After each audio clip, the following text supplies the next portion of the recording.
so I can get it on videotape, is get your first and last name and the correct spelling. So if you could give me that, just so I have it. Okay.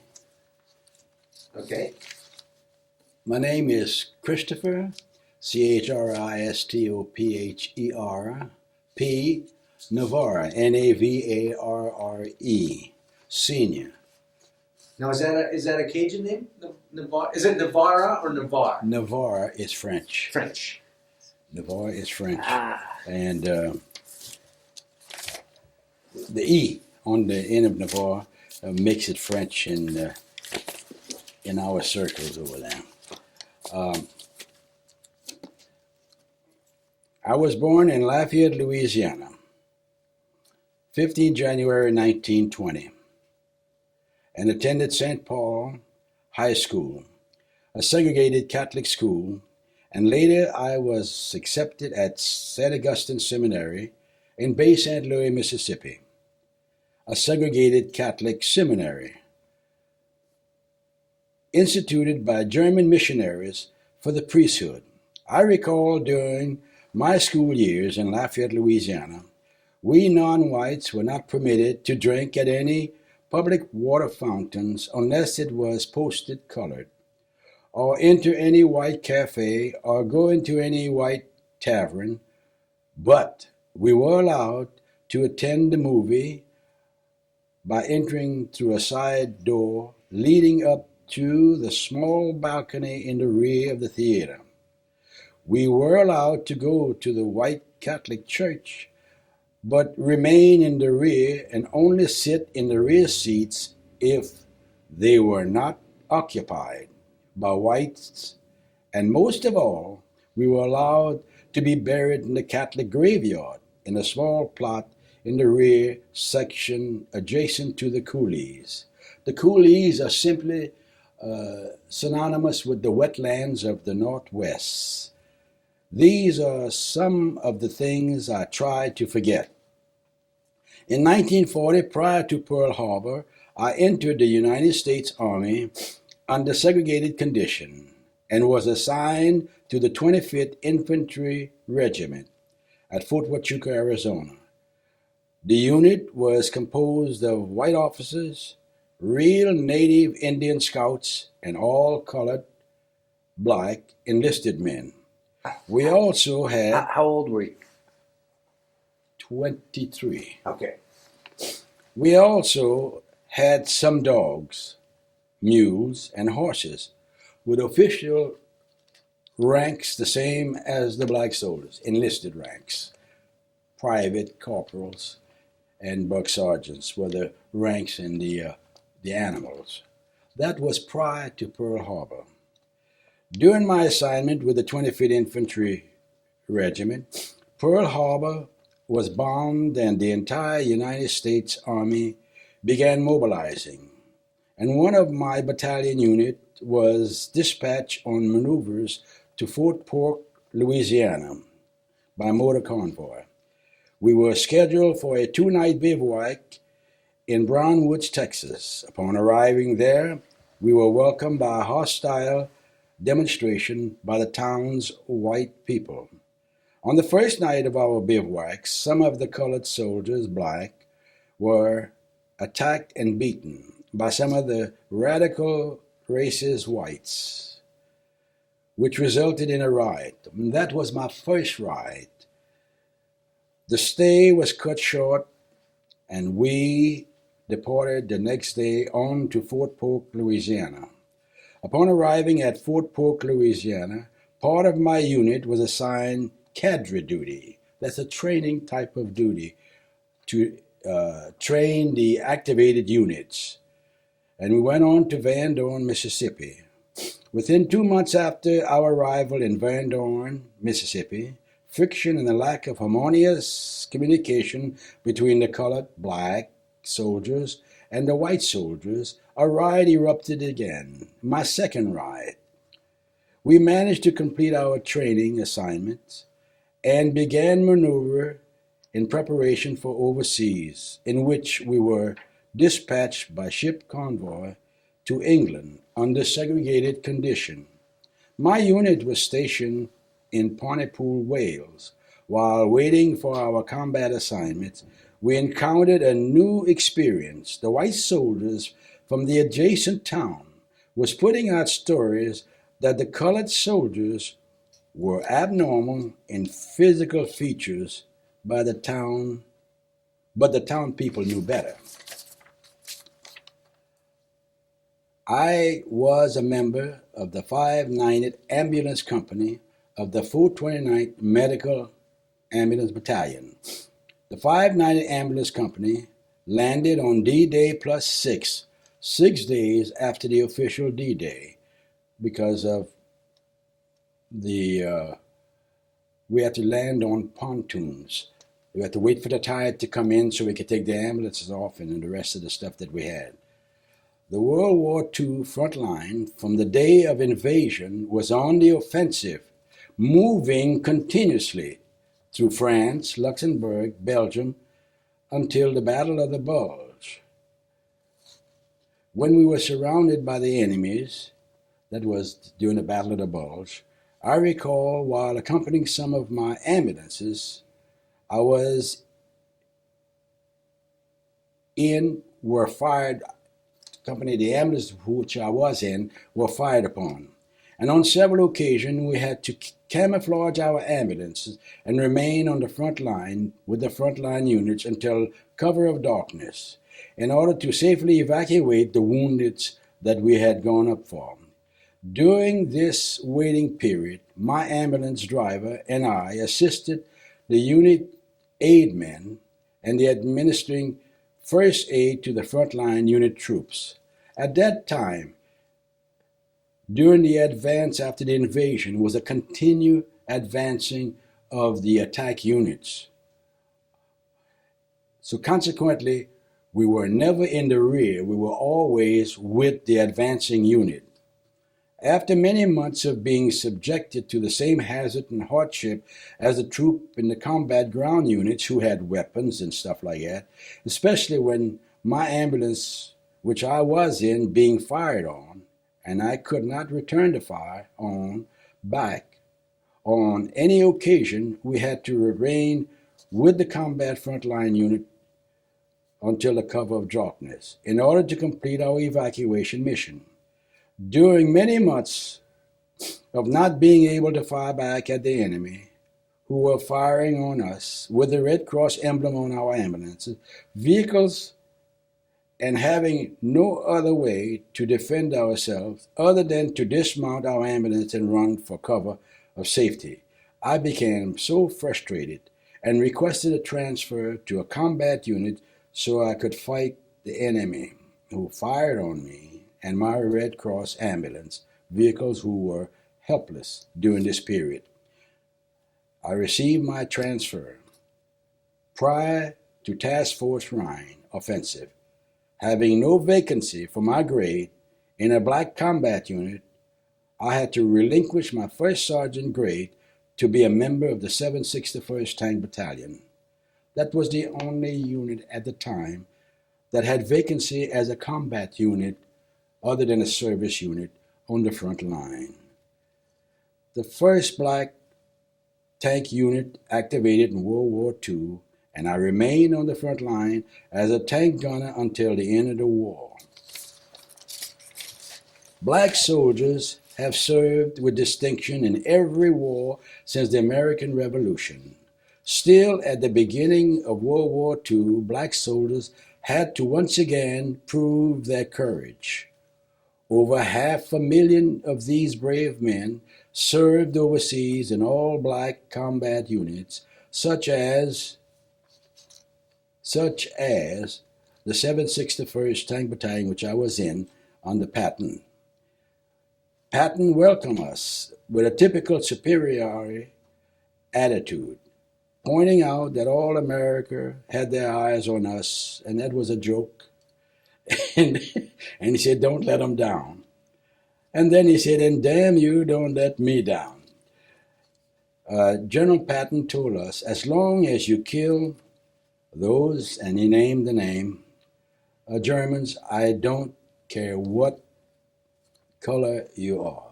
So he left us the black unit in a quandary.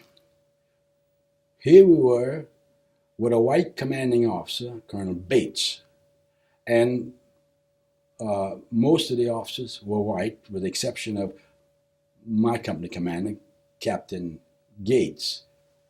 And he left us in a quandary. And we had a terrific group of white officers working for, as our commanders in each one. But here we had to speak about what was he talking about, long as we killed the Germans. How could we tell who was a German if we are going to be spearheading? I'm saying this and laughing about it, but this is what the conversation about us. And we couldn't tell our white commanding officers other than we'd say, please don't go in the lead tank. But that was a joke. That was a joke. But that's one of the things that we laugh about. But it was a bad omen, because Patton said, take whatever you want. And he said, I want to see every town you go through burning. He gave us every latitude we wanted. And I hate to report that we took some of those latitudes when we passed through towns and stuff like that. Many towns we went through, they had sniper fires coming from white flags. And that only meant that some of the Germans were in the building sniping at the troops. And so consequently, we spearheading, they didn't realize what they were doing by trying to shoot the tank commanders and stuff like that when we got all this heavy artillery. So we actually would find where the snipers are coming from one tank to another tank, and it would be a white flag. And we would have to, when we would distinctly know that they're shooting from that distance, we'd have to shoot. And so what we normally did, we shot, I was a gunner. So I told the loader what type of ammunition to put in. And we had already discussed this.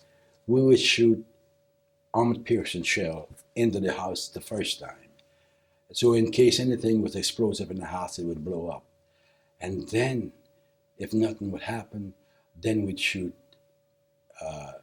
HE, high explosive. And the building would just crumble down, because the first shell had already knocked all the props and stuff down.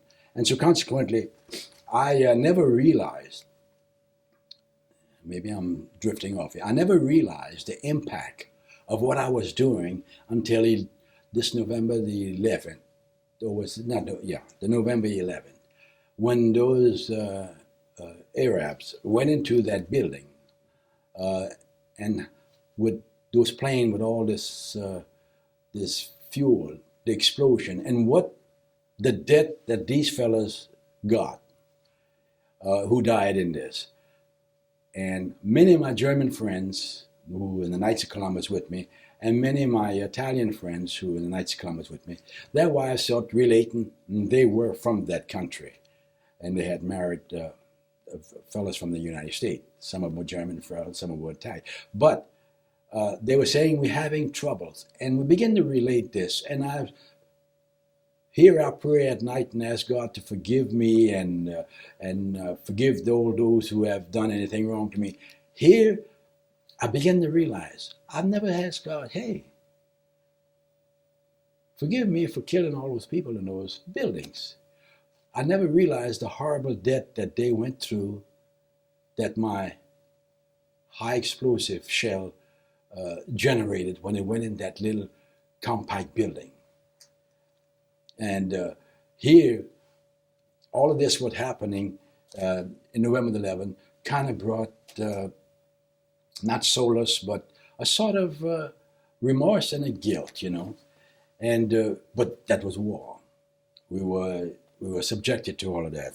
And I say all of that because now it coming back to me again, that same feeling that I was talking to these women, that, hey, I know what y'all talking about. Because we shot your We shut up your buildings. We dropped the bombs on your places.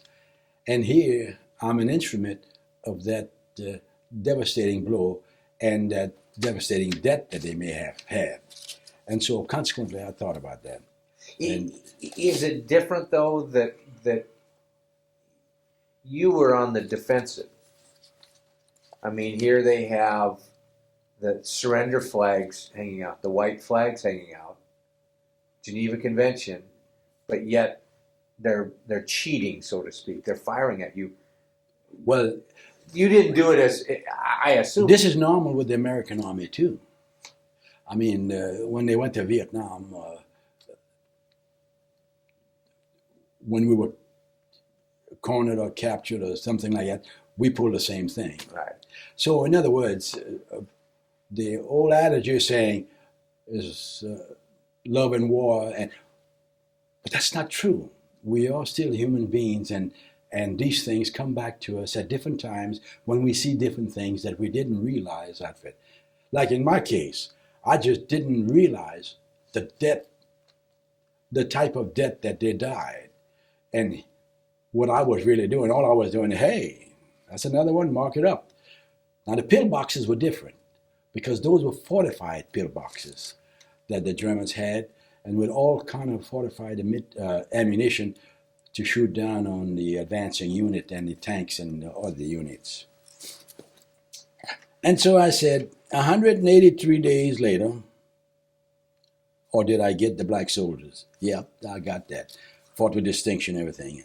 183 days later, fighting our way through 6 European countries and distinguishing ourselves as volunteers in the Battle of the Bulge, the men of the 761st lived up to the expectation of their tough and popular general. They knocked out more than 300 enemy machine guns, nests, occupied 7 enemy towns, knocked out radio stations at Salts, inflicted nearly 130 casualties of the enemy, and won 391 decoration for extraordinary heroism in combat. The 761st gallant service was cited by 4 major generals and under the Secretary of War, but the price we paid was high. The battalion suffered a 50% casualty rate. The battalion personnel had proven their loyalty and bravery with their blood and life. Yet, there exists racism and segregation in the military. During World War II, black soldiers were forced to fight on 2 fronts. At the same time, one against the United States government, Jim Crow system, and the other against the enemy of our country. It was to our credit that we were able to win both battles. The 761st Tank Battalion was present at the capitulation of the German army at the Inn River in Austria. Many of us survived to see the President Truman sign the Executive Order 9987 declaring that there shall be equality and opportunity for persons in the armed services without regards to race, religion, or national origin. In 1978, after 33 years delay, the 761st, after the war, the 761st Tank Battalion got the recognition it deserved. The black soldiers who fought bravely during World War II, few remains to see their unit awarded for effectiveness under fire from President Jimmy Carter. The 761st Armored Tank Battalion was the first black combat army unit in World War II to be awarded the Presidential Unit Citation. October 1945, I returned to the United States after fighting to restore the human rights and dignity of the Jews and other European countries, to find the only change when I came back that I was no longer colored. My race designation was changed to Negro. And in 1959, when I took the warrant officer's course, my race was changed to Negroid. And during the 1950-54, while serving in Korea and Japan, I began to witness the integration of troops and units, and I returned to the United States and found my race was changed to black. And a few years later, my race was changed to Afro-American. And now my race designation has changed to African American. Now that sounds ridiculous.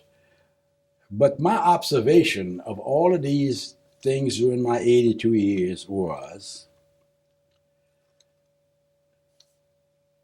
I have observed in the past and in the present that the majority of our white politicians and few of our so-called black leaders of America methodically kept us whites and blacks, citizens, confused by establishing our race designation, primarily to maintain white political control and engender inferiority among the non-whites. Now, I'm a year older, and I can see this clearly through my eyes, and not being familiar with the extensive vocabulary today, I could have written this different. But this is the truth that I've written here. I further believe that racism and bigotry will continue to deteriorate our democratic society until we face up to reality and recognize that we Americans are first Americans, and after that, whatever our ancestors may have been.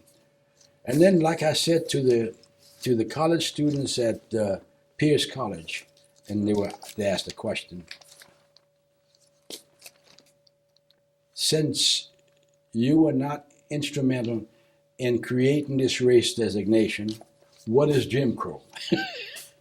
And so consequently I was caught off guard, but I said, after the Emancipation Proclamation was signed, then they had to find some way to maintain the superiority and the control of the United States under white control. So the logical thing was they enact laws that were Jim Crow. Like, for an example, in my hometown, Lafayette, Louisiana, it was a predominantly Catholic community.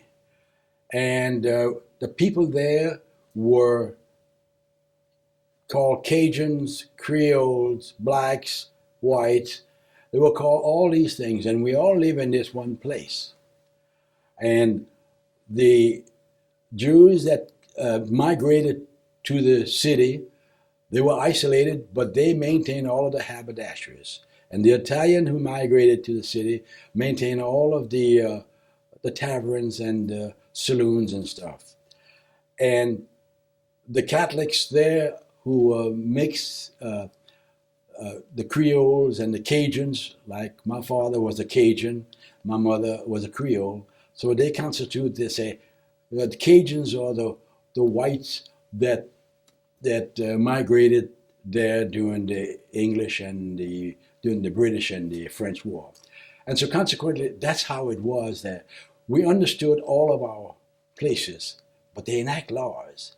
And one of the laws they enact that you might be familiar with, this says any person with one drop of non-white blood is black or something else, but not white. And so my father said, he was white, my father said, he said, every human being's blood is red, and when they die, it turns black. So he married a Creole, so he was an outcast. So my father was. But in any case, I said that, but I took this with the positive feeling my father gave us. Go out into the world and maintain a status of credibility, and then you can demand respect. And that's what me and my brothers did. And I came from a family of 10. And it was 6 boys and 4 girls. And my mother was the one that maintained control of the family. And the way she maintained that, she says, I'm going to do the spanking because your father will kill you if you spank you.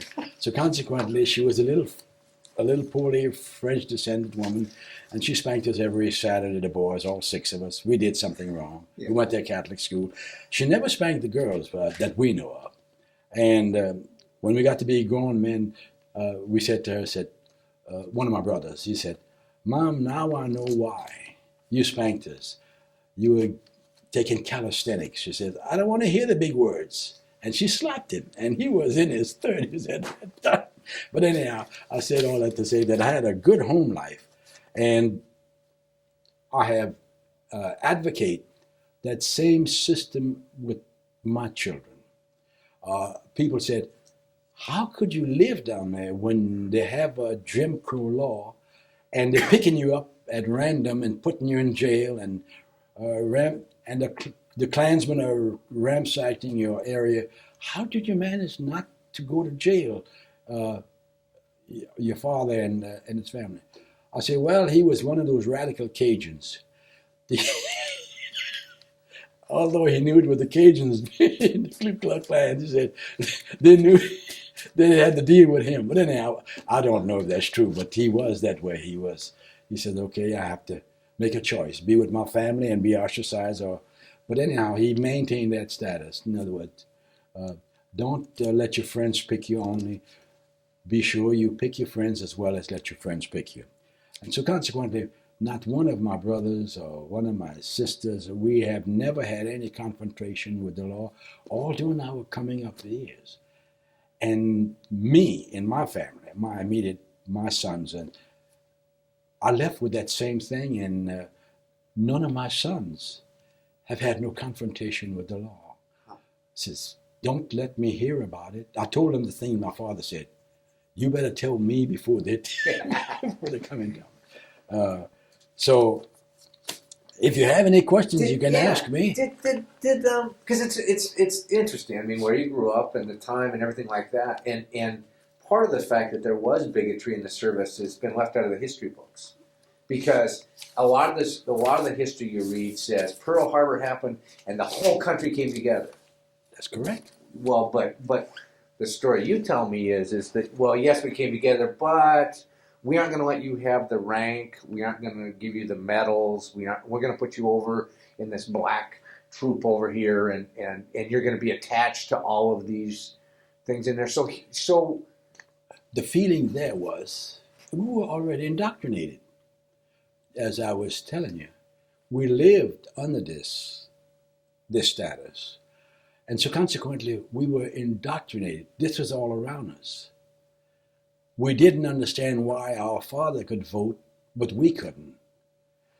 For a long time, we didn't understand the denominational precepts of the Catholic Church when they profess to be equality and engender harmonious treatment among all. And in my case, I went to the seminary. I don't know if you understood me saying that. So I went to the seminary, and my teachers were all Germans. It was a German missionary that came to the United States of America to establish the first non-white seminary. And so consequently, it was in Bay St. Louis, Mississippi, that this seminary was.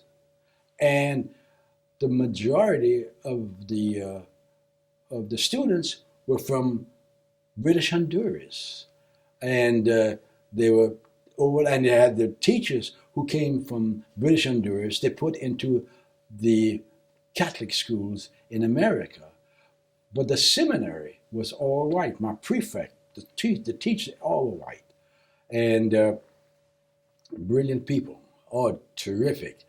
disciplinarian.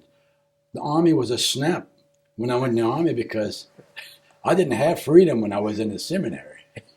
30 minutes in the morning was a free time to speak, and they stopped me when before I could speak. And 30 minutes, and we never chose the type of sports we play. We never chose the subjects. We never got our mail until the prefect has read them. We never got our packages until, so we were, in my case, disciplined. We had this discipline that was much higher than the one that we had at home. At home, we were disciplined in a different way. We knew how to play the games with the policemen and the outfit. The policemen in my hometown were white. They were Cajun, but they were politically controlled. So most of them couldn't write, couldn't read. When they arrest you, they had the badges and the horses and the guns and everything. They arrest you, they made you sign your name and write your stuff down. So they never knew. And then when they started having cars to come through all the towns, that was to be a joke for us, you know. They would stop the cars for no reason whatsoever, and they'd go up there and hey, black fella coming through. Get out here, boy. Come over here. Write your name. Put your license plate now. And it was a joke with us because we'd never do that. We'd give them some other information and we was having fun. But the people coming through didn't understand it, not fit. And they had their guns and their badge. But this was fun in those days. And like I said, we were disciplined under those circumstances. And it was very easy. Like I spoke to some of the people who were, we got a couple of people who were in the concentration camps. And they said, we knew where we were. When we got there, we knew we had only one choice: to be cooked or to survive for a little longer. All we had to do is cooperate. So I was listening to them tell me that, and I said, you know, I was in the same shoe under different circumstances. I could walk down the street, but I had to get off the sidewalk if they were coming there with me. If I wanted to drink and there was the fountain that I'm supposed to drink at is not working, and all of them that we had where we drank at wasn't worth 2 cents. I said, far as a restroom, that was almost out of the question. When you did find one, it didn't work. But in any case, you asked the question, so I'm trying to answer the question as logically as I could, because when you ask the question, knowing that you're interviewing me, I know you know most of the answers, but you want my answer. Well, I know some, but there's some that I don't because I would think the fact that, okay, so we're called to service, and yes, there was racism and bigotry and everything like that, but now we're all coming together as one team. But it's like, yeah, we all want to go fight the country, except, well, I thought that some of that might have come invisible during World War II. Well, but you see, or did it? You'd use in World War II, but you see, before World War II, black soldiers fought in the wars then, and they fought under the same condition. The Buffalo Soldiers and the rest of them. Same condition. People wonder why. Why they could get them to go out there and fight for that. That is something that I wanted. I wanted to be like everybody else. I wanted to be more loyal, more patriotic, a better fighter than those who downgraded me, made me a second-class citizen. So that's the feelings that went through when you say how they came together. They call that the greatest generation. And when you look at it, you say, after the war, let's use for an example. I'll tell you how it changed. See, I come back, I find all this changed. So I come back. After the war, here I come home, and I find all these conditions. My brothers, they're all working. They got jobs, and the supervisor of the janitors in the telephone company, the Bell Telephone. Things progressing after the war. And my second brother, in charge of the cigarette department of Dalfer Cigar and Cigarette Company, because him and the colonel was in combat together. But they worked together before they went in combat. But the colonel took a different view when he came back. Not a different view. That's their company. That's his father and mother's company, but they run it now. So he comes back and he says, okay, good. Small, you up there on the top floor, you're in charge. Can't make you supervisor, but you're in charge, because if I make you supervisor, then all the whites here is going to be against me. And I'm a judge in this town, and we are politically inclined in this town. So in other words, they've done that in a different form. But people like me, not my brothers, I said, no way. I'm going to vote. So I campaigned to vote. But who did I campaign to? Whistling in the dark. I got about 5 people I got some reputable people. A fellow who went to school with me, his father, and he was at seminary with me, but I got his father to get on a campaign to vote with me. They wouldn't campaign. They would just say, okay, good, I'll go. And just before the date for voting, they said, well, Chris, we won't be able to make it because this happened. Another, Chris, we won't be able to make it because this happened. And that went on for all 4 of them that backed out. So my father came home and said, son, you go ahead on and vote since you want to vote, and I'll stay here with your children and stuff like that. And I had 1 son and my wife. And I went on. It so happened the precinct was about a block and a half from my house. I went down there, and when I walked up to the precinct thing, I already had to establish a reputation in the town for being radical, They talked to my brother, say, hey. So I walked in, and they shuffled their feet. And they were sitting in the place. It was kind of cold that morning. And I turned around, and I looked at the fellows who were running the poll, and I said, and according to your rules and laws, what you doing letting those people in here, those bums in here, they shuffled this. And so I said, you don't want me to cause you an incident. So he said, okay, y'all don't keep quiet, you're going to have to go out.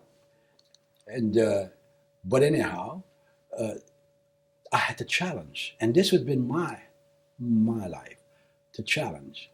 And then right after that, I said, this is not the place for me. It's good for my hometown. This is good for my brothers, good for my sisters, good for all of my sisters left. They went on to Texas, but that's just as bad. Yeah. But anyhow, there's very few of us that had the courage or the tenacity to stand up to them. And so consequently, and at that time, when I did this, I was working at the telephone company. And I had a German fellow by the name of Mr. Steiner. He was the supervisor, and he was over there, all of the logistics. And they had all the fellows, the linemen and stuff, and they gave them these good salaries and stuff like that. And I said, I want to be a lineman. I'm more educated than they are. Now I went to war, and I did this. And Steiner said, I want you with me. And you're going to be in charge, and I'm going to give you an office. But they were making Mr. Steiner do this to keep me quiet. To just put you over here and because say, we'll make Chris happy. I was challenging the fellas when they come in. When they come in with their truck, I said, don't bring that truck in here. You haven't cleaned it. You haven't done this. Not finished. And I was challenging them, which I wasn't supposed to do. Say, okay, I'm working with Steiner on this thing, and he's the supervisor, and he said those trucks have to come in clean, and you got to come have your list for your requisitions. And those fellas didn't know more than man the moon. They say, just fix it up, but anyhow, and then Steiner was, so he says, we're going to raise your salary, we're going to double your salary, we're going to do this. Nothing on paper, everything is, so he gave me a little office, and my little office was a latrine for the janitor. And he says, now we're going to fire the janitor, and you're going to be the janitor? I said, oh, no. He said, well, we're going to fire the janitor and we're going to let you work at night, waxing the floors and have the janitor clean it up, and then we're going to give you an additional money. And so here I got an office with a toilet stool in and all these racks for these fellas to hang their clothes in. And so that was terrific. I said, okay, good. Mr. Steiner was sincere, but he had the problem to deal with me. They didn't want to deal with me. And they couldn't fire me because I had a brother that was working at the main office over all of the janitors, and my other brother was working for the Judge Dalfrey company. So I had some clout if they would try to just railroad me. And I said, I'm a hero, you know. But in any case, here I'm working, and I began to, no, you can't come in here at this hour. You're not supposed to be here. You're supposed to be out there washing that truck. You're supposed to come in at 4 o'clock and come in and then put in your report at 5. You can't come in here. You can't use the latrine. You can't, if you want to get in our locker, you can't even get to your locker. So they would tell my brother, says, you know, your brother is shell-shocked. And this went on. But anyhow, I'm telling you how it's very few that has taken the initiative to fight. And so immediately after that happened about the voting, I told my wife, I said, I'm going to have to go back in the service and go overseas to someplace. I said, because I can get more rights. So consequently, I applied to go back into the service. And I couldn't get my first sergeant rank. They gave me all kind of static, you know, on purpose. So I said, no problem. I came into the service and I went on, and with all my experience, I was promoted every 3 months until I got to sergeant major. And then when I got to sergeant major, then the colonel asked me to go ahead on and take the warrant officer's test. And the reason why I had to take the warrant officer's test, I was a sergeant major in the battalion. It was an artillery battalion. And the captain in one of the batteries, since I was in charge of all of the staff, the battalion staff, non-commissioned officers, when they lost a round in artillery, I'd have to see that the S2s go out and survey the round, find out where they're at and everything else. And so, but I never did this unless it was a duty day I was called in. And one of the company battery commanders didn't like me because I had challenged him for calling me out of my name, and I told him I was the spokesman for all the enlisted men. I was in charge of all the first sergeants and all that stuff, like the battalion commander is in charge of all you officers. And so he pressed charges against me he said I had struck him. I didn't strike him. I charged him and he fell over on his back, getting away from, and he was the only officer that they didn't like because he carried a gun on duty all the time but anyhow, in that case, so I had this court-martial, and I fought my own case and beat the case, but I never would be able to be a commissioned officer. So the colonel came in from Hawaii, and he was a brigadier general, and he was broken down to a colonel, and he came into our outfit, and he said, I want you to be my adjutant. And then he told me to go on to school. He sent me to the school for the warrant officer's course, and he came back, and I said, Colonel, I can't be your adjutant. He said, you're my sergeant major now, you're going to be my adjutant when you graduate.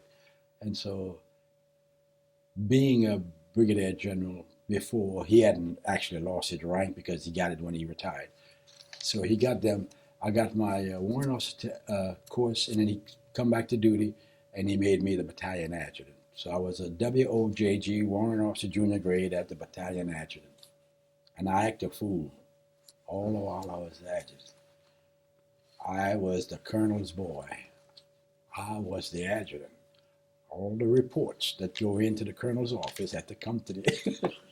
So you can imagine what I did with the S2, S3, S1. Now you were wounded. Huh? You were wounded at one time. I was wounded in the hand and the leg. But I refused to be evacuated, knowing that most of my men were fighting under strength, and we had no train replacement coming in. We were already being slaughtered. So I refused to be evacuated, and I mount that tank. I jump right back up on it and man that gun with my foot and my hand, so you could shoot that. You could shoot that 76 millimeter gun. You could shoot it with your foot, and you could shoot it with your hand. And you had to traverse the rotate your turret, and you could do that with your hand, with good hand or bad hand, and we're just turning it off, and the elevation and the pressure of the gun. But I could shoot the guns with the hand or the feet. So I would play that game with the gun, shoot it with the left foot, the machine gun. I had a machine gun and a big gun, and then I would on the way, holler on the way, so the loader don't get behind the gun and shoot the big stuff out. Now, did you take shrapnel, or how did you get wounded? I got wounded getting out of the tank. We had our tracks. We were kind of stuck in the mud, and I got hit there. See, they were in there. See, the Germans had the 88 gun, and the 88 gun had flash hiders on them, and they had flash hiders on the engine, and it was a powerful gun. But that gun didn't traverse 360 degrees. So what happened was that gun was only 180 degrees. So when we got them on a run, they couldn't shoot back at us. And they had the wide tracks on their tank, and they would beat us to the forest because they knew where all the wooded areas were. And they would beat us to the forest, and to get there, they had to go through the marshland and stuff like that. They knew that we would get stuck in the mud if we keep going with smaller tracks. But that wasn't the point. The point is that when they got in the woods, they would turn their tank around, and they could shoot us, and we couldn't tell where they were shooting us from. Us, we had no flash hiders, although the armored unit that we were supporting had all these wonderful things. They're just playing it cool and going straight on, and we taking the oppositions on the offensive. When we light up our guns, our tank in the morning, the Germans could see us for miles away. When we shot our gun, they could see us for miles away. It was a matter of us getting them on the run where we could shoot backwards and forward if we were retreating or attacking or sideways. And so I refused to be evacuated, and I remained on the front line until the end of the war. And we were at the Inn River waiting for the Russians. That was the cutoff. And we waited there until the Russians and Patton and the rest of them came by. And we were never mentioned in his book. Never mentioned in his book.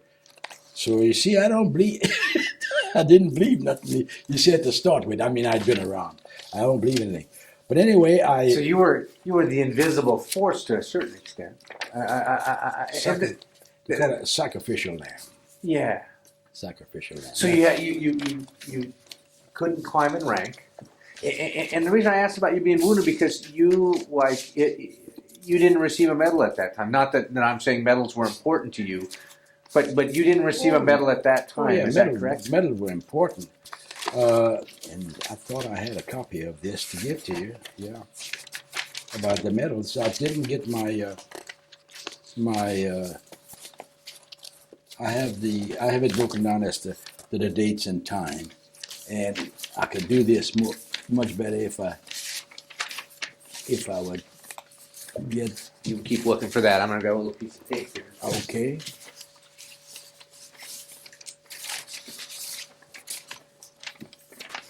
Oh, it dropped out? Yeah, I got. That's my fault. That's my fault. No, it's my. Yeah. But it was about what 50 some years before you. I received my Purple Heart.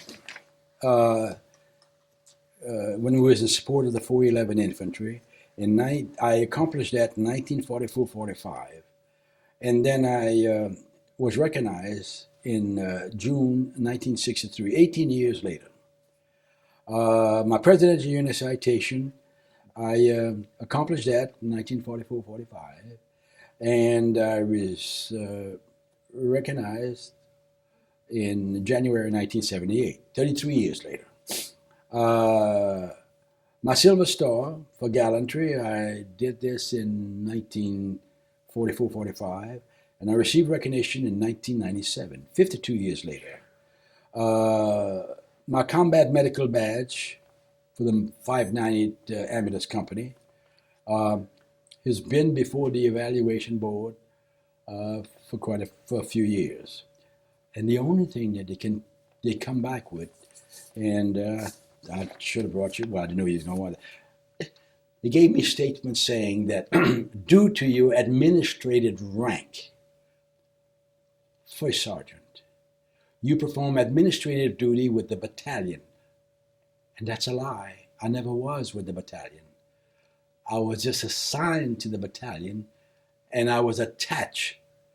Now I'm talking about the ambulance company. I was just like I was in the army. I was attached to the advancing elements. They didn't want me back there at the battalion to start with, but the people at the Pentagon is using that basis that you're not qualified because of you. So my only defense was that I'm proud to be an American that was privileged to fight for my country, and I am not bitter for all the delayed recognition. I'm aware, that's the key word, I'm aware that the Department of Army is the responsible custodian of the military combat records and personnel participation. So, don't ask me to prove this to you when you got my record. And so they came back and said, well, there was a fire in the Pentagon and in the Department of Army Record Departments. And we haven't been able to consolidate the records in those departments. So consequently, that's how they use this thing to me. And I wrote this to them. The following information reflects some of my delay recognition accomplishment and frustration that I endured since World War II. I'm now 79 and a half years of age. I landed in France, D+6, and I fought in the European combat campaign during 44-45. I remained in the front line combat units in World War II, ended when we met the Russians at the Ukrainian-Russian army at the Inn River in Steyr, Austria. I also fought in the Korean combat campaign, 3 of them, during the Korean conflict. Most Americans pretend that segregation did not exist in the United States Army during World War II, although the American-born blacks fought for the freedom of others, while we black soldiers were segregated and treated as second-class citizens throughout the world and during the war. And you can have this. It'll give you the date and the time. Thank you. Now, I'm also eligible for the CIB, the Combat Infantry Badge. And that's the people we were attached to. And they came back and they say, you were not assigned to them. I could not be assigned because non-whites were not eligible to be assigned to white unit, and the synonymous of assignment is attached. Furthermore, my white commanding officers, who we were attached to, were there just with the infantry regiment, and they got combat infantry. And here we suffered the same hardship, lived the same life, and you're denying me that. And so we looked back to the regulation, and it did say,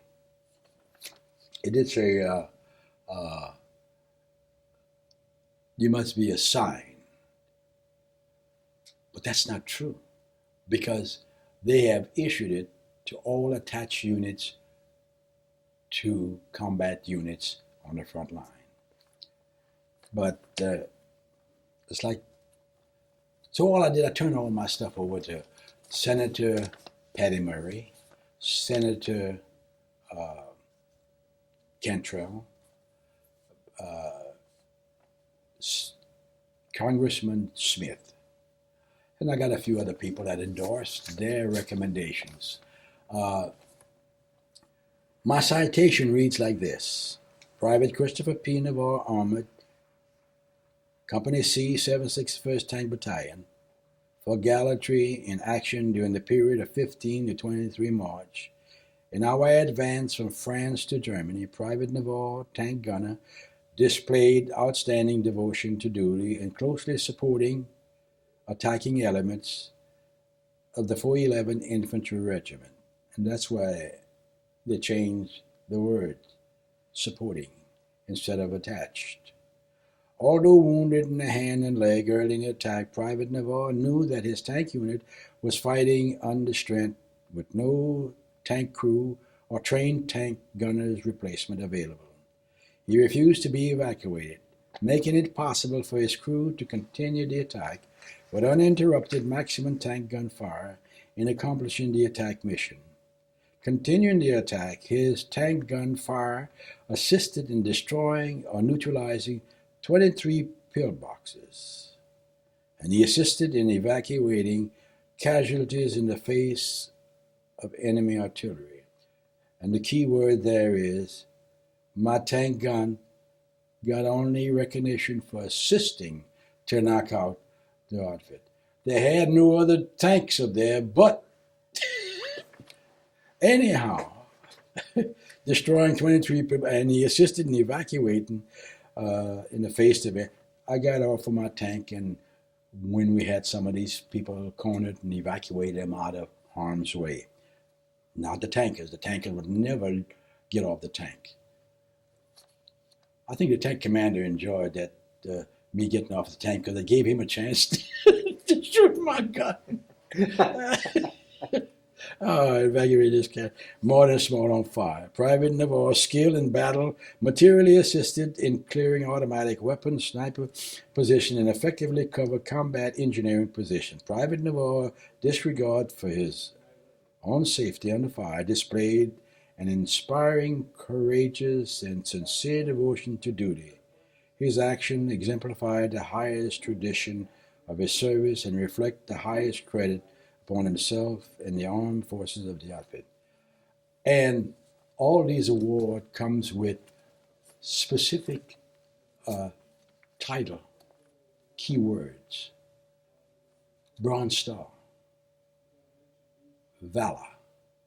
If you didn't have valor in it, valerious, or valor in it, no matter how you would be superior in whatever you're doing, you weren't qualified for it. If you didn't have the word gallantry for the Silver Star, no matter what you did. So, what I did in the past year, I wrote to the Department of Defense and requested information. Since you refused to give me my CIB and my CMB, and they said, you can't get both, but you're not going to get any. Since you refuse to give it to me, I would like to have a copy of all of the Medal of Honor winners, a copy of all of the DSC, Distinguished Service Cross winners. Because you are responsible for my record, and these are supposed to be available. And consequently, some clerk snafu'd and sent me the information. So I got a listing of all of the Distinguished Service Cross awards during my period, and all of the Medal of Honor winners during my period.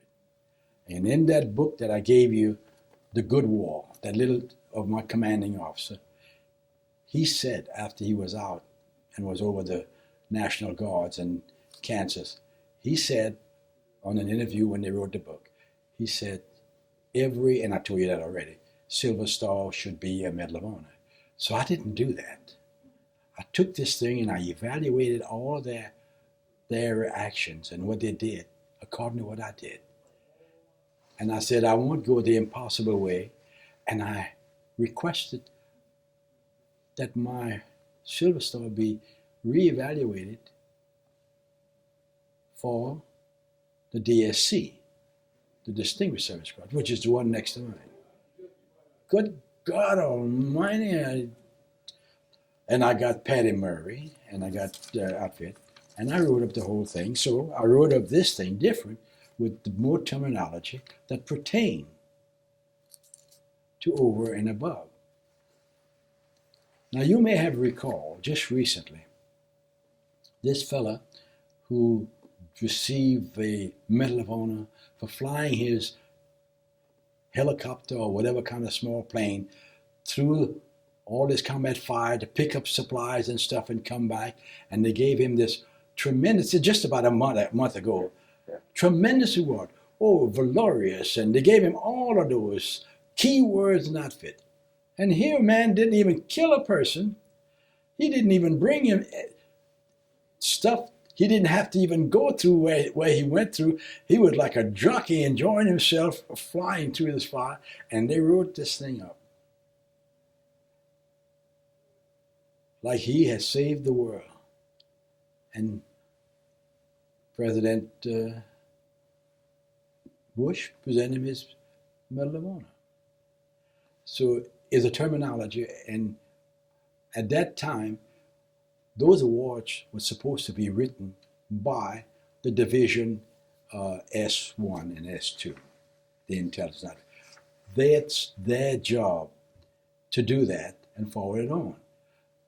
And you just tell them what happened, and they put in the right terminology. So that's why no non-white receive any Medal of Honor or Distinguished Service Cross during the World War until way afterwards. What else you need from me? Has it changed? Oh, I gave you that. Did I give you? Oh, no. Oh, go ahead. Is there a progression? I mean, because again, you talk about that we've had black soldiers in the Civil War. I mean, black soldiers have been there forever, and they've done their duty for their country.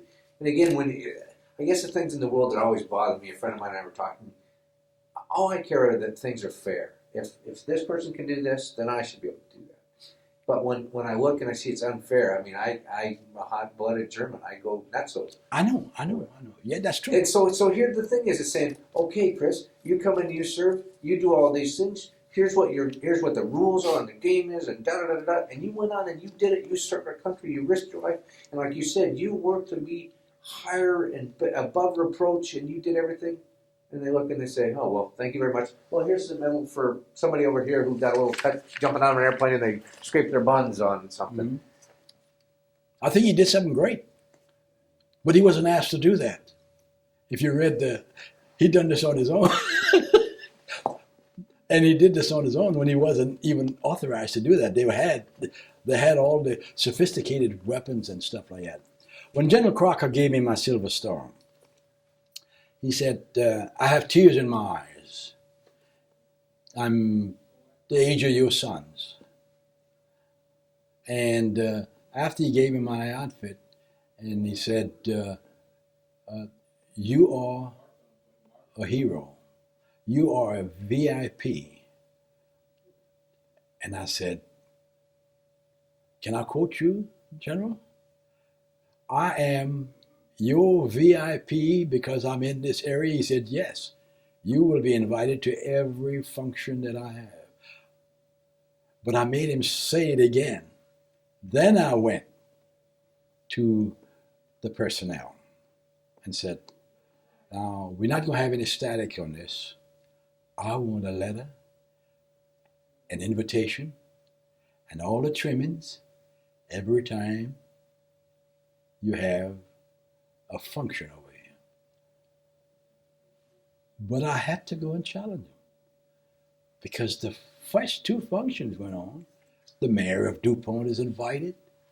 So gee whiz, hey, I'm the hero that Joker just talked about. So I just went on. You talk about results. I left right from them and went to the general's office. And the aide said, you can't go in like this. How did you get this for? And I said, because I'm a VIP. And so in other words, they held me there, and said, He walks in with a cowboy hat, and he comes all the way down through the general up to the office, past the S2, S3, S1, come all the way down there, and he stopped just where he get. So anyhow, he went in and he talked. He said, "It's okay, send him in." And I went in, and he got his aide de camp in there with him. I said, "General, you forgot one thing." He said, "What?" "You forgot to give me written respect. You did not," what I told him. I said, "You did not, you spoke, but you did not follow it up with any documentation." I said, "Now I've received recognition from the Senate Assembly, recognition from the County Council, recognition. Now I spoke to all these places, and the only speaking I did to you was when you called me up and you presented, but you never gave me nothing." The aide was there. Right about, I said, "I got to," and I had all my stuff with me for the governor, and I said, "I got things from people who don't even know nothing about me." And so he went right, he had the aide to go ahead and take care of it. I'm saying that to say this is my particular attitude when I came out of the war and before I went to the war. But after the war, I became more confident. When I came out of the seminary, I did the same thing to the priest. I was a seminarian, so in other words, I'd go to the rectory, and they would always call me and wanted to use me to go baptize children out in the swamps and stuff like that. And they would play cards with me, and I would challenge them. I said, "How could you be in good conscience a priest and advocating segregation? The church you got here is not segregated because they're all black. They're all Creoles." I said, "But here, the cathedral's over there, and you're not telling." "Well, you see, Chris, we are trained." I said, "Don't tell me, I've been to seminary. And I do this stuff with them. And that's been my life. But I'm not a bitter person. I take the bull by the horn, and I accept the consequences. And that's been, like I come with my kids. My kids, when my 50th anniversary, my son said to me, my 51-year-old son, he said, and he made a beautiful speech, and he said about all of his success and everything that he had accomplished was because of his environment and his father and his mother and his stuff like that. And I said, "God Almighty, I had to wait 50 years to get this. 50 years to get this." He says, "Well, Pop, I'm not 50 years old." He said, "You were married before." Anyhow, but he said this, and but that's the way I was. And we had problems. When I got my warrant, they had no black officers. And here, I'm the adjutant. I'm responsible for the reports that goes into the general, to the colonel and everything, who was the general. And when we have our function, I'm the adjutant. So I'd say, "Hey, my wife's up there, and look, y'all don't play ball, I'll play the same game y'all play. Your reports won't get in." And I did this, and I suffered the consequences. If whichever one. But my children in Fort Sill, Oklahoma, that's where this was. And they got a lot of Indians there. Couldn't go to the Catholic school.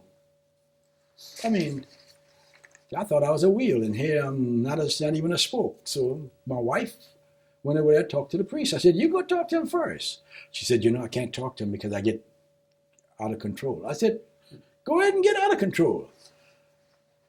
So she went down there. "My husband is on the front line," and she was just giving him the devil. "And you up here telling me." She said, "Well, these are the parish's policies."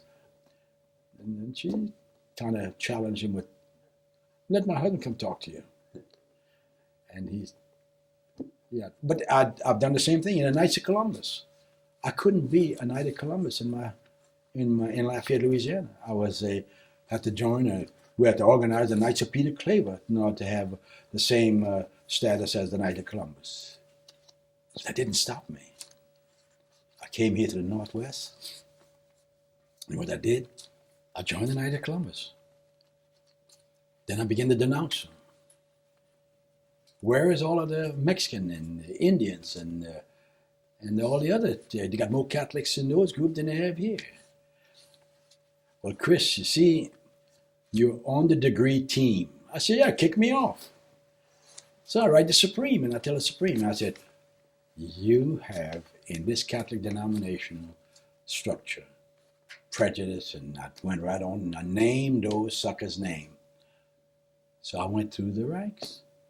I was a Grand Knight, and I fired every sucker I knew that was advocating racism and prejudice, and they were doing it too. And I did the same thing. Yeah, I went on to district deputy, and same way. Right here in Washington. In Washington, we haven't had one member who is on the in the chairs of the Knights of Columbus for the state of Washington that were out of it. I ran about 7 years ago, and God Almighty, I ran and they said I wasn't a team member. But when I got through with them, I wrote the Archbishop and everybody else, and they gave me all kind of outfit. And then I wrote the Supreme, and he gave me, his name was, he was a German, ancestors German, but his parents were directly from Germany. And he wrote me and he says, okay, you are being appointed as a delegate to the Washington State. And I went down there and I was talking to him. I said, you played games with me. Listen, I had those German priests in my place. I put a number on them, you know. But, and they advocate Christianity to the top level. They give millions of dollars to the Pope and all that stuff. But like I said, I got to district deputy, and I seen I was fighting the outfit, but I did get rid of all of the fellas who did advocate an outfit. And this has been the story of my life. And the same way with the getting my unit into the Fort Lewis, Fort Knox, Fort Riley, to get in there into the museum. When this fella here says, I'm going to do this artistic thing, and outfit, he says, and if I could get you help, I said, you got no problem. I said, I'll take care of Fort Lewis. And then that's what I did. You seem to come about things from very positive. Well, yes, I don't hold grudges now. When I got rid of those fellas, I wasn't an enemy. I'm your friend. You're still a Knight of Columbus. You're still Catholic.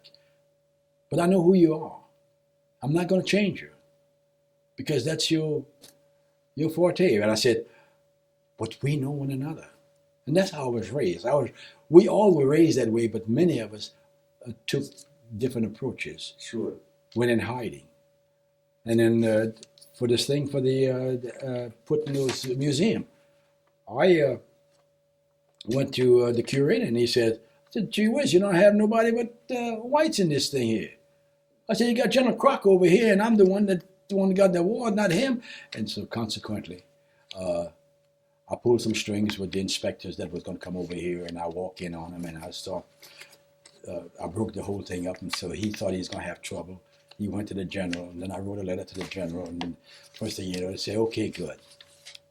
They put him in the outfit. So I said, no, you're not going to put him any place. Then I wrote the general a letter and told him that he had some newly installed Hall of Famers in his outfit. Now I would respectfully request that he come and see what's in his museum and outfit. And that fellow who drew these pictures and stuff, his name is King, and he was at Fort Riley. And they were giving him the hee-ho because he's an artist, and so he's doing all this stuff, and he's a sergeant first class, and like a prima donna, they didn't like him, but they was giving him a hard time.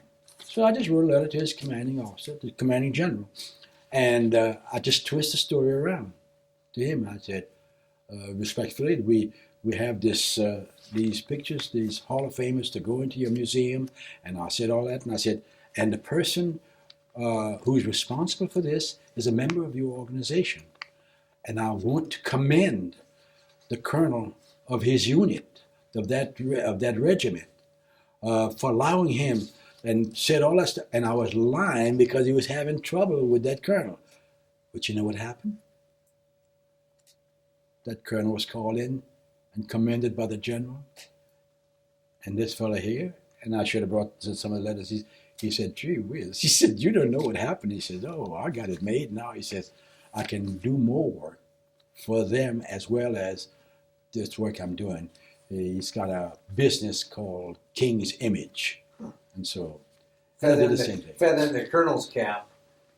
The colonel looks good, so all of a sudden, well, see, the colonel is he's a bird. Yeah. He's a bird colonel, and the general calls him in and commend him for, because I told the general, I said, and I told him all the other places it was in, and so I never got no response from the general, neither here nor there, and I just recommended him and said, hey, I recommend that you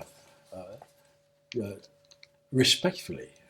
I gave him, and I said, I am a Silver Star recipient, and I named General Crocker, who presented me my Silver Star, and I gave him all that big bit. But anyhow, I do that, and that's some of the, like my son say, you have to use your ingenuity sometime to get the job done. And he says, Dad, you don't have that. He said, you go directly, and then you have to end up challenging him. And he said, you win, but he says you win by default. So anyhow, yes. I got one last question. You can ask me any one you want.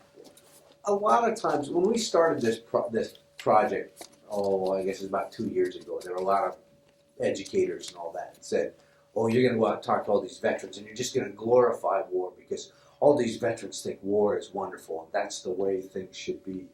And as you talked about some things, and many of the other vets that I've talked to, they won't talk about it. Like you have a black Tuskegee Airmen in your outfit. He's a Knight of Columbus. Just a member. He's a very active member of McCord Air Force Base. And I'm a member of the Officers Club over there too. I'm a member of Fort Lewis Club. I'm a member of the Navy one over here. I got to be a member of all of them so my wife could go to these places to play bingo on purpose. But here I see him all the time because I go to the club. And he is a Knight of Columbus, so I'm interacting with him in many cases. He speaks big. But they elude or they evade to say, well, they don't want to be cornered.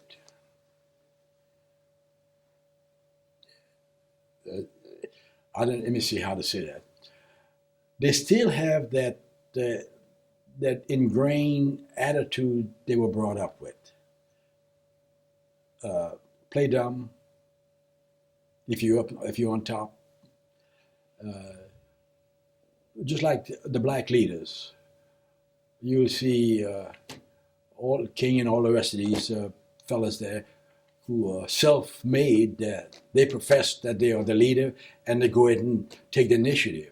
They're really not our elected leaders. They're really not our leaders. It's like I said in that little thing that I skipped when I read you. The so-called who speaks for everyone and speaks for no one. Like Jackson, he speaks for the Rainbow Coalition. And now, it appears that I'm speaking bad about him, but I'm not. I'm speaking, he's using all of his wit for his benefit. In other words, he says, okay, I'm all people for all people. He's not the one person for all people. So he and a few others are primarily responsible for our race designation. Like the kids in the Pierce College say to me, Mr. Navarre, you got to have race. I said, yes, I studied ancient history when I was in a seminary. I understand what you're saying. You have to have it. But I said, I want to tell you something before I explain you what you ask. So I said, I go down and get my pistol permit. And on my pistol permit, it says black. So I said, I'm not black. This is just recent, you know. I'm not black. And I'm just doing this on purpose. And the fellow said, I don't care what you are, sir. You just tell me what you want. I have only 2 things on the computer that I can put on. 2 codes. You're either white or you're black. I'm laughing about that. But this is the fact, right here at Pierce County. I said, okay, good. Flip a coin. Give me whichever one you want. He said, no, you tell me. You whatever one you want. I said, no, I'm not going to tell you. So he said, well, your last one is black, so we put black. So I didn't say that. But I was saying that to say that when this kid asked me, I said, what I have learned in my education, and those German priests were some of the most brilliant people because they were trained and they were terrifically brilliant. They knew the subject and they knew the theology. It was no such thing reading out a book like I'm doing from memory, be getting old. They knew it all. So I said to them, I've researched this thing, and the only thing I can come up with, and all the encyclopedia says, wherever you were born, no matter what color, what country you come from, if you go to that other country and you have a child and a child born there, that nationality becomes that country. If you're born in England, you're an Englishman. If you're born in America, you're an American. So in other words, all these other attributes you give out, I'm European Dutch, and I'm European English, and you give all those things, means nothing at all because that only applies to your ancestors. Now, maybe your parents is lying to you. Now, I had some adults in my class now. I'm not in the audience. I said maybe, and I had some children too that was there on the 7th of November when I spoke at. I said, maybe they're lying to you. They're telling you something that is not true, but that's your parents' responsibility. But I said, if you are a white person, and you call yourself white, and you go to Japan, and you have a child over there, that child was born in that country, and that child is a native of that country. That child is that nationality. And so I didn't get too much rebuttal. I think because I challenged the parents in the audience when I said, your parents, I didn't say I was telling you an untruth, they're lying to you if they tell you anything different. Now, you can go and research it, and if you can find it, let me know. But that's been the story of my life. And I moved to DuPont. I was the assignment and termination officer for Fort Lewis quarters at Fort Lewis.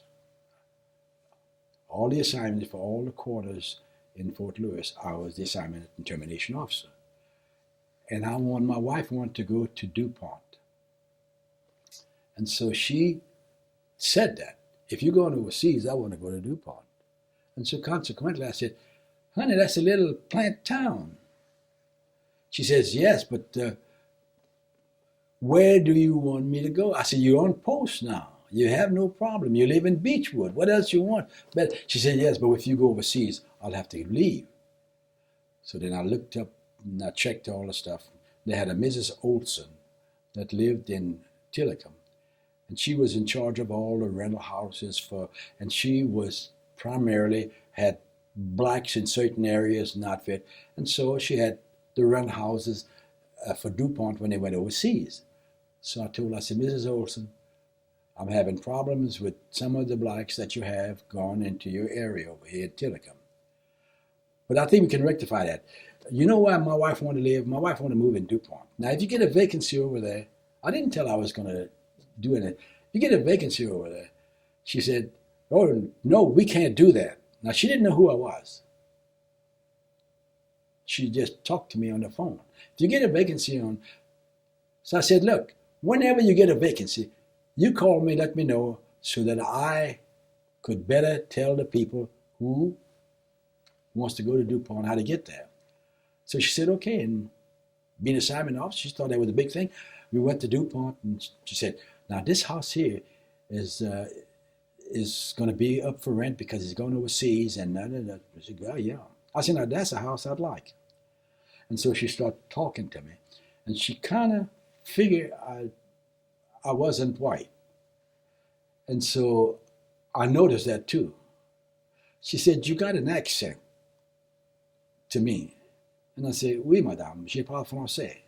Oh, you French? Oh, yeah. And I said, and I went on, I said some good things to Treasury, and I said all kind of wonderful things. I said, she said, what does that mean? I said, you are a terrific lady, you're beautiful. And I went on, and I kept her talking like that because she was beginning to talk to me. She says, you know, those Mexicans are dirty in the outfit. You know, those blacks, the outfit. And the outfit, that's why we don't want them in town. And she didn't realize who she was talking to. And so consequently, we went through this whole thing. I said, now look, I want to move in now that you told me these people are gone. You've been having it for 2 weeks.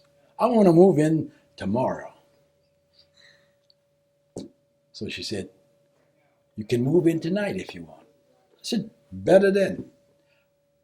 I went and called the transportation. All my stuff was already in storage.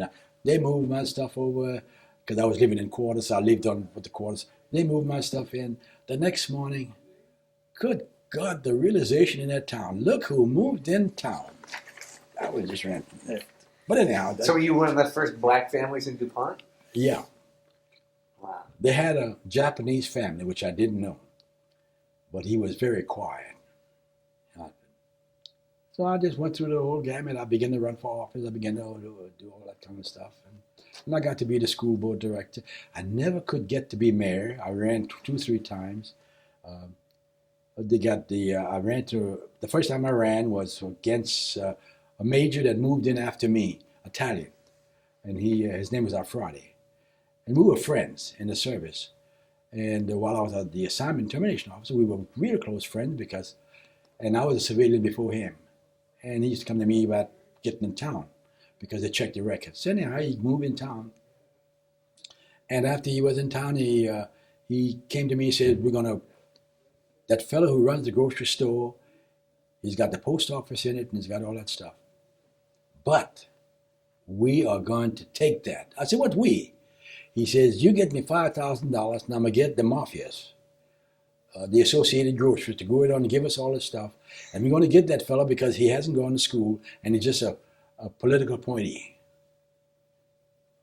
He said, you and I are going to take the postmaster's test. We went to Olympia, took the postmaster's test, and he flunked. I got it. He said, no, you can't apply for it yet because I'm going to be the postmaster and you're going to be the... So here it goes again. Yeah. You're going to be the grocery, you're going to be in charge of the grocery store. I'm going to be in charge of the meat market and the post office. But anyhow, but he was Italian. Yeah, his wife was white. And when we went on and so I decided, Fred, I'm running for mayor against you. He ran for mayor and we got him in, just like that. Because the town was asleep. We got in like that. And so consequently, he wanted to allow the town to expand. And I said, no, let the village stay like it is. DuPont Power Plant is paying all the expenses. We are in the historical archives. We get free sewer, free this, free that, underground pavement. So anyhow, then I said, but we were friends. And I had got the post office with him. He got that fellow out the post office, bought the grocery store and everything else, and he never paid him my money back. But anyhow, we were friends until he died. But I ran against him. And you know what he did? He said, at the church, the little chapel church, that's all denomination, he said, well, you know, the mafiosis is on my side, Associated Grocers. And you don't want me to call them in. I said, I'll tell you what I'll do. I'll play your game. I'll call in the black Muslim, and I'll tell them I want them to burn the first house in DuPont, and that's yours. And they'll do that just for fun. He says, no, we're not going to do that. He said, we're not going to talk about that. But anyway, I laugh about it because it's all over. And by my having gone back into service and staying on the West Coast, made it possible for my kids to be educated in the military where they didn't feel. Like my son didn't feel he was. He told me this about 3 weeks ago. He said, Pop, when I found out I wasn't white, that was a devastating blow. I said, how could you figure anything else? He said, well, you never talk about it. You never did this. You never did that, you know. But he's a grown man. And he's now feeling, with the people he deal, hearing the conversation that they talk to him about the race that he belonged to, you know. I said, well, you're walking around with a permit for a pistol and it says white on it. He says, well, he told me to pick whichever one I wanted. But anyhow, they thanked me for that because my son left from here and went on down to, and Ellensburg and them places were tough places. Yeah. Oh, gee whiz. Tough places to bleed, yeah. Yeah, the old redneck days. Yeah, all renegade. Do you, if you were to leave them, I don't know if you have any grandchildren or not, but to leave them a message to understand World War II and Yep. where they have no secrets. It's all out. But it just so happened that my son is married to, she's a Swedish lady, ancestors of Swedes, and they live up there in Maryland, and he's an executive, so his children are white. My great-granddaughter is white, and my son, my youngest son, his wife is white, and his son is white. And so, in other words, I'm just whistling in the dark when I say, hey, look. And it just so happened that my son that's in Maryland, this is his third home he bought.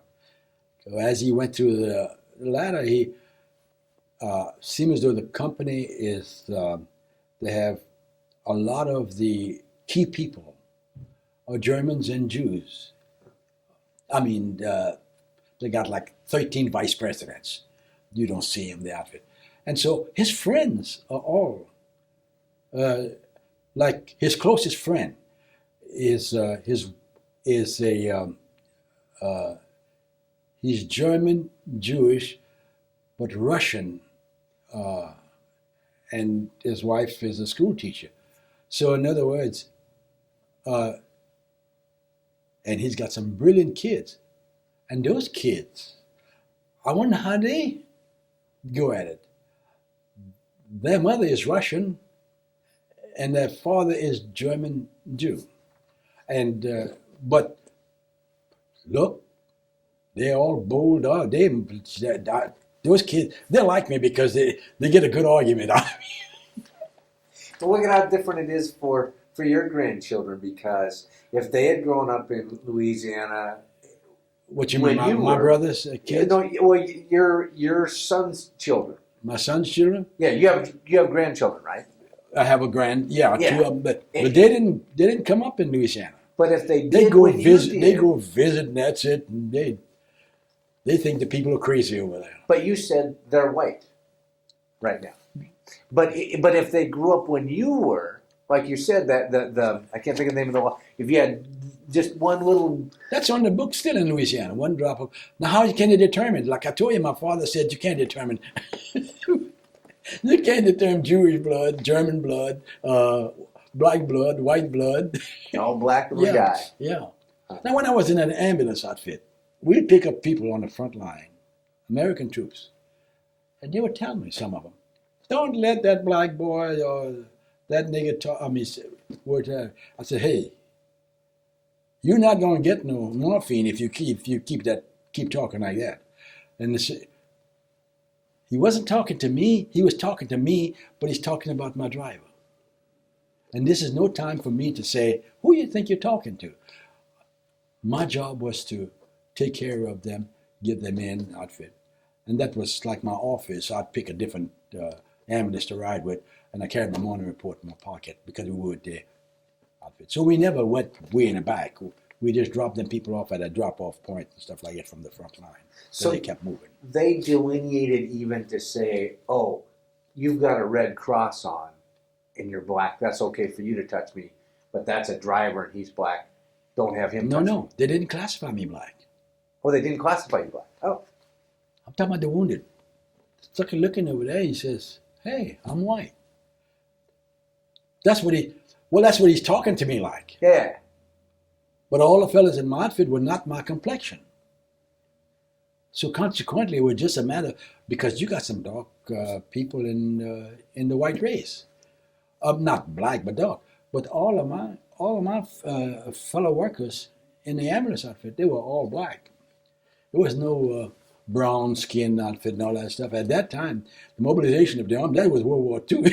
You didn't have many mixed races going on having children that, like in my case, like my father connected with Cajun and a Creole. I mean, no, you didn't have too much of that. Huh. Let me get you